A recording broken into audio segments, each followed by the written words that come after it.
కృష్ణా నదికి వరద పోటెత్తుతోంది. ప్రకాశం barrage danger లో ఉంది. చరిత్రలో ఎన్నడూ లేనంతగా భారీ వరద ప్రకాశం బరాజ్కి వచ్చి చేరుతుంది. బ్రిడ్జి దగ్గర 11 లక్షల పైగా క్యూసెక్కుల వరద ప్రవాహాన్ని దిగువకు వదులుతున్నారు. ప్రకాశం బ్యారేజ్లోకి వరద పోటెత్తుతోంది. గంట గంటకు నీటి ప్రవాహం పెరుగుతోంది. 11 లక్షల క్యూసెక్కులు దాటి ప్రవహిస్తుంది కృష్ణమ్మ. వచ్చిన నీటిని వచ్చినట్లు దిగువకు వదులుతున్నారు అధికారులు. ఇన్ఫ్లో అవుట్ఫ్లో 11,25,776 క్యూసెక్కులుగా కొనసాగుతోంది. రెండో ప్రమాద హెచ్చరిక కొనసాగుతోంది. లోతట్టు ప్రాంతాల్లో హై అలర్ట్ ప్రకటించారు. అటు దివిసీమ ప్రజల్ని కూడా సురక్షిత ప్రాంతాలకు తరలిస్తున్నారు. దివిసీమ ప్రజలు అలర్ట్గా ఉండాలంటూ ఎమ్మెల్యే మండలి బుద్ధప్రసాద్ హెచ్చరికలు జారీ చేసిన పరిస్థితి. ఇటు దాదాపు 11 లక్షల పైగా క్యూసెక్కులు నీటిని విడుదల చేయడంతో కరకట్ట దగ్గర వరద అంచుకు చేరింది. చాలా ప్రాంతాల్లో ఆందోళనకర పరిస్థితిలో ఉధృతి కొనసాగుతున్న పరిస్థితి. విజయవాడ రైల్వే బ్యారేజ్ కూడా 3 అడుగుల దూరంలో వరద నీరు చేరింది. వరద ప్రవాహం పెరిగితే రైల్వే ట్రాక్స్ పై కూడా నీరు వచ్చే అవకాశం ఉన్నట్టుగా చెప్తున్నారు. మొత్తం మీద చరిత్రలో ఎన్నడూ ఊహించని విధంగా ప్రకాశం బ్యారేజ్కి వరద పోటెత్తోంది. రెండో ప్రమాద హెచ్చరిక కొనసాగుతుంది. మా సీనియర్ కొలి కృష్ణమోహన్ లైవ్ లో జాయిన్ అవుతారు. కృష్ణమోహన్, ప్రకాశం బరాజ్ ప్రస్తుతం డేంజర్ లో ఉన్నట్టుగా తెలుస్తోంది. ఎంత మేర వరద ప్రవాహం కొనసాగుతుంది? ఎలాంటి హెచ్చరికలు ఉన్నాయి? మన మొత్తం మీద చూసుకుంటే కృష్ణకి వరద పెద్ద ఎత్తున వస్తున్న పరిస్థితి మనం చూస్తున్నాం. ప్రకాశం జిల్లా బ్యారేజ్ కి యాక్చువల్ గా 11 లక్షల కెపాసిటీ ఈ బ్యారేజ్, 11 లక్షల క్యూసెక్లు. కానీ ఇప్పుడు 11,20,245 క్యూసెక్ల నీరు ఇప్పటికే చేరుకున్న పరిస్థితి మనం చూడొచ్చు. కంప్లీట్ గా వరద పెద్ద ఎత్తున చేరుకున్న పరిస్థితి మనం చూస్తున్నాం. ఇదే ఈ రోజు మధ్యాహ్నానికి కూడా కొనసాగే పరిస్థితి అయితే చాలా స్పష్టంగా కనబడుతుంది. మరోవైపు railway track, Krishna railway track ని మనం కానీ చూసుకుంటే రైల్వే ట్రాక్ లో కంప్లీట్ గా కూడా రైల్వే ట్రాక్ కు సంబంధించిన విజువల్స్ లో మీకు క్లియర్ గా కరెక్ట్ గా రైల్వే ట్రాక్ ని కరెక్ట్ గా 2 అడుగుల మధ్యలోనే నీరు ప్రవాహం అయితే చేరుకుంది. నిన్న కూడా ఆర్టీవీ ఎక్స్క్లూజివ్ గా ఎంత ఎత్తు అడుగుల అంటే దాదాపుగా 45 అడుగుల ఎత్తును మించి ఈ రోజు నీళ్లు ప్రవహిస్తున్న పరిస్థితి అయితే మనం చూస్తున్నాం. అంత స్థాయికి దాదాపుగా ట్రైన్స్ కూడా అనుమతి ఉందా లేదా, విడుదల చేస్తారా, ఆ ట్రాక్ మీదకి అలో చేస్తారా, విజయవాడకి ట్రైన్స్ ని నిలుపుదల చేయాలనేది కూడా ఒక చర్చ అయితే జరుగుతుంది. దాదాపుగా ఇదే ప్రవాహం మరో అంటే ఇప్పటికే 11,245 క్యూసెక్ల నీరు బయటకు వస్తుంది. కానీ వరద ఉధృతికి అవుట్ఫ్లో ఇన్ఫ్లో 11 లక్షలు వస్తుంది. ఇన్ఫ్లో కొంత తగ్గినప్పటికీ కూడా గేట్ల దగ్గర కొన్ని మరమ్మతులు ఉన్నాయనేది చాలా స్పష్టంగా అర్థమవుతుంది. మనం కానీ చూసుకుంటే మొత్తం గేట్లన్నీ కూడా తెరిచిన నేపథ్యంలో అక్కడ 3 గేట్లని మాత్రం క్లోజ్ చేసిన పరిస్థితి. 3 గేట్లు తెరవలేదు. అక్కడ చాలా క్లియర్ గా మనకు అర్థమవుతుంది. ఈ 3 గేట్లకు సంబంధించిన విషయంలో కూడా కొంత అధికారులు వెంటనే చర్యలు చేపట్టాలి అనేది కొంత జరుగుతోంది ఇక్కడ. కానీ పెద్ద ఎత్తున కూడా ఆ వరద అయితే బయట ప్రాంతాల నుంచి కృష్ణమ్మ తల్లి ఒడికి చేరుకుంటున్న పరిస్థితి. 20 ఏళ్ల చరిత్రలో విజయవాడలో ఇటువంటి పరిస్థితి లేదు అనేది చెప్తున్నారు. నిన్నటి దాకా వర్షం లేదు, కానీ ఈ రోజు ఉదయం నుంచి కూడా విజయవాడలో మళ్ళీ వర్షం పడుతున్న పరిస్థితిని మనం చూస్తున్నాం. మరోవైపు దివిసీమ కూడా కొంత డేంజర్ జోన్ లో ఉంది. దాదాపుగా ఇదే ఫ్లో దాదాపుగా 11 లక్షల ఇన్ఫ్లో వస్తుంటే బయట నుంచి అవుట్ఫ్లో వచ్చేసరికి 10 లక్షల వరకు అవుట్ఫ్లో వెళ్తోంది. 10 లక్షల అవుట్ఫ్లోకి దాదాపుగా దీని చుట్టూ ఉన్న గ్రామాలన్నీ కూడా ఇక్కడి నుంచి బయటికి వెళ్లే పరిస్థితి అయితే కనబడుతున్నాయి. వాటందరినీ కూడా సురక్షిత ప్రాంతాలకు తరలించాలని చెప్తున్నారు.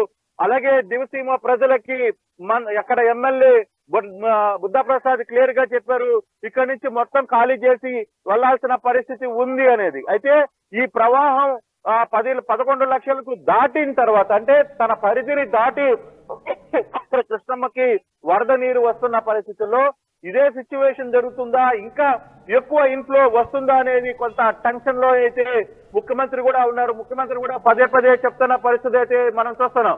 సో ఆయన కూడా ఉదయం నుంచి అధికారులతో రాత్రి 3 గంటల వరకు కూడా ఆయన లోతట్టు ప్రాంతాలన్నీ కూడా పరిశీలించిన పరిస్థితి అయితే ఉంది. ప్రతి ఇంటికి దగ్గరికి ఆయన వెళ్లే ప్రయత్నం అయితే చేశారు. ఇప్పుడు అధికారులతో పూర్తి కూడా సమీక్ష చేస్తున్నారు. పెద్ద ఎత్తున వాహనాలన్నింటినీ కూడా విజయవాడ కలెక్టరేట్ కార్యాలయం దగ్గరికి తీసుకుని వచ్చిన పరిస్థితి. ఎక్కడికక్కడ లోతట్టు ప్రాంతాల ప్రజల్ని ఇక్కడి నుంచి, అంటే ఆయన ఒకటే చెప్తున్నారు, ప్రాణ నష్టం జరగకుండా చూసుకోవాల్సిన బాధ్యత ఉంది, ఆస్తి నష్టాన్ని మన చేతిలో లేదు, కానీ ప్రాణ నష్టం జరగకూడదు అనేది ఆయన క్లియర్ గా చెప్తున్న పరిస్థితి. ఇదే ఇంట్లో ఇంకా పెరిగే పరిస్థితి అయితే ఉంది. ఇక్కడ మనం చూస్తుంటే ఆ 3 గేట్లు కూడా తెరవలేదు, 3 గేట్లు అక్కడ ఆగిపోయిన పరిస్థితి ఉంది. ఆ బ్రిడ్జి దగ్గర అది సమస్యగా ఉందని చెప్పి అధికారులు మాట్లాడుతున్న పరిస్థితిని మనం చూస్తున్నాం. ఆ 3 గేట్లకు సంబంధించి వ్యవహారంలో కూడా ఇప్పటికిప్పుడు అధికారులు వాటిని తెరిచి ఇంకా అవుట్ఫ్లోని కొంత వేగవంతం చేయాలనేది ఆలోచిస్తున్నారు. కారణం పరిమితి మించి వరద పరిస్థితుంది. ప్రకాశం బ్యారేజీ 11 క్యూసెక్ల వరకు తట్టుకోగలదు. ఎగ్జాక్ట్లీ కృష్ణమోహన్, 11 లక్షల క్యూసెక్ల పైగా వరద పోతోంది. ఇప్పటికే కరకట్ట అంచుల వద్దకు చేరుకుంది. మరోవైపు సుందరయ్య నగర్ కూడా నీట మునిగిన పరిస్థితి. ఇటు రైల్వే ట్రాక్ దగ్గర కూడా అప్రమత్తంగా ఉండాల్సిన సిచ్యువేషన్ కనబడుతోంది. అండ్ ఓకే, ఓవరాల్ గా నెక్స్ట్ వెళ్లేదంతా కూడా దివిసీమకే, వరదంతా కూడా. సో దివిసీమ పరిస్థితి ఎట్లా ఉండే అవకాశం ఉంది? ఎందుకంటే ఈ వరదంతా కూడా అటు వెళ్తే దివిసీమ లంక గ్రామాల పరిస్థితి దారుణంగా ఉంటుంది, మనం గతంలో చూసాం. సో ఎలాంటి అలర్ట్స్ ఉన్నాయి అక్కడ? డెఫినెట్లీ రాత్రి నుంచి కూడా లంక గ్రామాలని పూర్తిగా కూడా అప్రమత్తం చేసిన పరిస్థితి ఉంది. మనం లంక గ్రామాల ప్రజల్ని చంద్రబాబు స్వయంగా రిక్వెస్ట్ చేశారు, మీరు అక్కడి నుంచి ఎంత త్వరగా బయటకు వస్తే అంత మంచిదని. కానీ రాత్రికి అంటే ఇప్పటికే కరకట్ట మీద ఉన్న ఇండ్లు కూడా, ఎందుకంటే పూర్తిగా కూడా కరకట్ట దీని మీద ఉన్న ఆవాసంలో ఉన్న కరకట్టలో ఉన్న పెద్ద బిల్డింగ్స్ తో సహా పూర్తిగా కూడా నీళ్లు అన్ని కూడా నిండిపోయిన పరిస్థితి అయితే ఉంది. అక్కడ మంత్రి సత్యనారాయణకు సంబంధించిన ఏదైతే ఆశ్రమం ఉందో ఆశ్రమంలో కూడా చాలా మంది ప్రజలు ఉన్నారు. అక్కడ పూర్తిగా కూడా మనిషి లోతు నీళ్లు వచ్చాయనే సమాచారం కూడా అందుతోంది. సో ఇటువంటి పరిస్థితుల్లో ఇక్కడ లోతట్టు ప్రాంతాల్లో ఉన్న ప్రజలందరినీ కూడా సురక్షిత ప్రాంతాలకి తరలించాలనేది పెద్ద ఎత్తున ఆ ప్రభుత్వం అయితే చేపడుతుంది.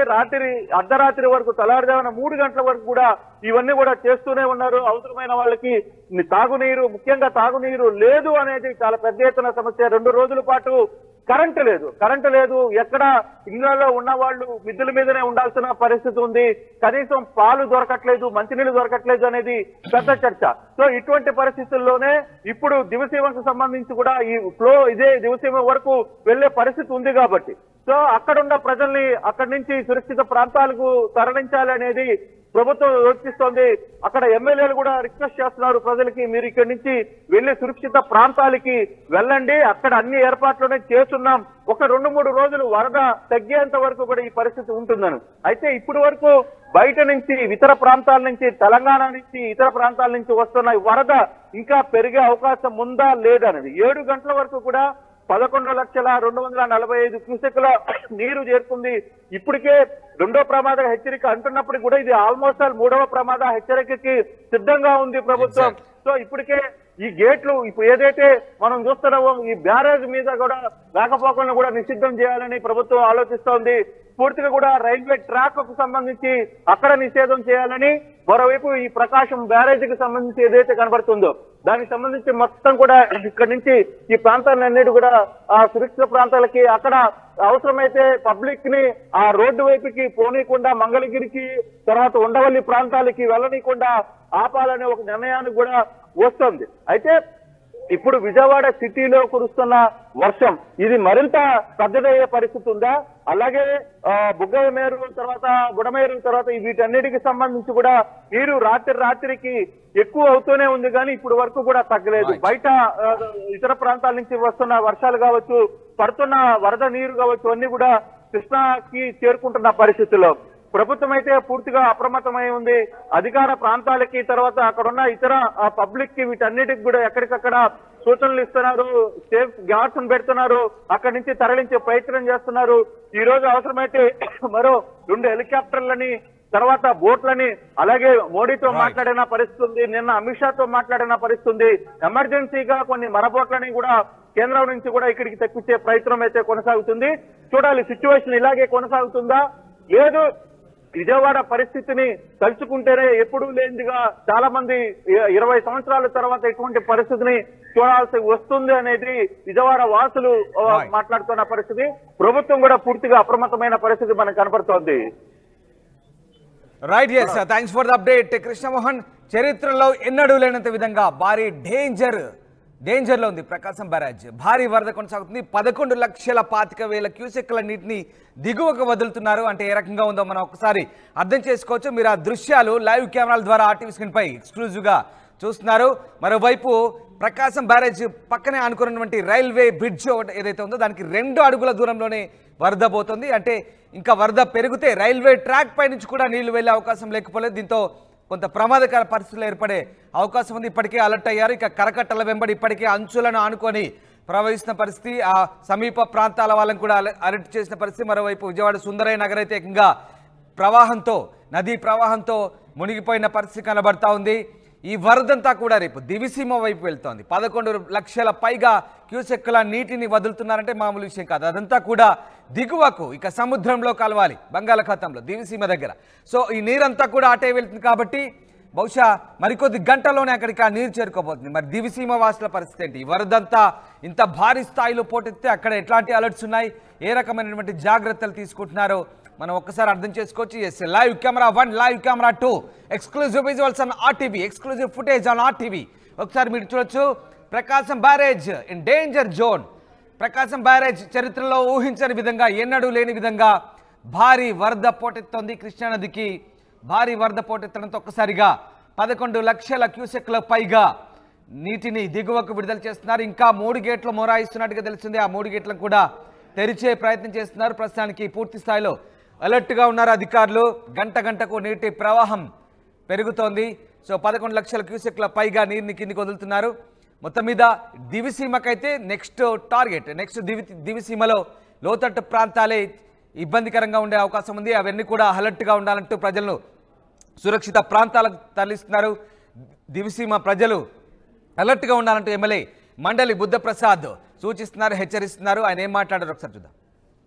వచ్చిన వరద కంటే కూడా అత్యధికంగా దాదాపు 11 లక్షల పైనే వస్తుందని చెప్పి అంచనా వేస్తున్నారు. ఈ పరిస్థితుల్లో లంక గ్రామాలని మనం ఖాళీ చేయాల్సిన బాధ్యత ప్రతి ఒక్కరి మీద కూడా ఉంది. ప్రత్యేకించి ఈ సందర్భంలో విజ్ఞప్తి చేసేది, లంక గ్రామాల ప్రజలు ప్రభుత్వంతో సహకరించాలి. కృష్ణా జిల్లా కలెక్టర్ గారు ప్రత్యేకంగా బాధ్యత తీసుకుని ప్రతి గ్రామానికి కూడా అధికారులను పంపించి పునరావాస కేంద్రాలు ఏర్పరిచి ఆ పునరావాస కేంద్రాలకు వెళ్ళాలని చెప్పి వారు అధికారులు మిమ్మల్ని అందరినీ కూడా వినయపూర్వకంగా కోరుతున్నారు. కానీ మేము కదలం అని చెప్పిన పరిస్థితి వాళ్ళ కనిపిస్తుంది. దయచేసి మీ అందరికీ కూడా నేను మనవి చేసేది, విన్నవించుకునేది, మీరందరూ కూడా ఈ విపత్తులో చిక్కుకోవద్దని చెప్పి మాత్రం మనవి చేస్తున్నాను. మీరు ఊళ్ళు ఖాళీ చేయకపోతే రేపొద్దున మీ ఊళ్ళకు వచ్చి మీకు సహాయం అందించడం, మీకు కావాల్సిన ఏర్పాట్లు చేయటం అనేది ప్రభుత్వానికి సాధ్యం కాని విషయం అవుతుంది. గతంలో మనం అనేక పర్యాలు చూసాం. గతంలో నేను దక్షిణ చెరువులంకలో 2019లో అప్పుడు వచ్చినప్పుడు వరదలకు మునిగిపోయినప్పుడు చాలామంది గ్రామం వదిలి రాలా. కానీ వాళ్ళ దగ్గరికి వెళ్ళాలంటే మాకు అధికార యంత్రాంగానికి చాలా కష్టమైన పరిస్థితి వచ్చింది. చెట్ల మీద ఉన్నారు చాలామంది. ఏమంటే మేము పశువులు ఉన్నాయి, అవి ఉన్నాయి, మేము వదిలి రామని చెప్పి మండికేసి ఉన్నారు. అలాంటి వారికి మళ్ళీ మేము ఏదైనా సహాయం చేయాలి అంటే సాధ్యమైన పరిస్థితి కాదు. తిండి తిప్పలు కూడా ఉన్న పరిస్థితి ఏర్పడుద్ది. అంతే ప్రభుత్వ పరంగా మళ్ళీ మీకు అండగా నిలిచే అవకాశం ఉండదు. అంచేది ఈ పరిస్థితులను కూడా మీరు గమనించాల్సిన అవసరం అంతేనా ఉంది.